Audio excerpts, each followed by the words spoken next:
Perché oggi a Azzurra siamo con Roberta Nesto, sindaco di Cavallino Treporti, alla quale voglio fare personalmente i complimenti per la ciclabile a sbalzo sulla laguna, che è una cosa bellissima. Siamo alla fine del summit del mare e tirando le somme.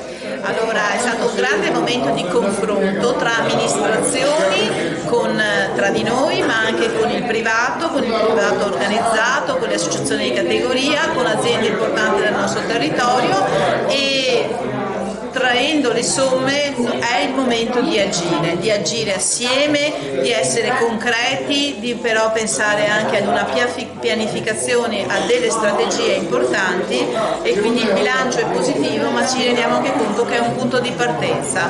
Per cui adesso prossimo passo? Il prossimo passo sarà costituire i tavoli permanenti, sarà cercare, come è stato richiesto da tutti i sindaci, fare un manifesto per il tema lavoro e cercare quindi di concretizzare le 5 azioni della Carta Veneta della Sostenibilità.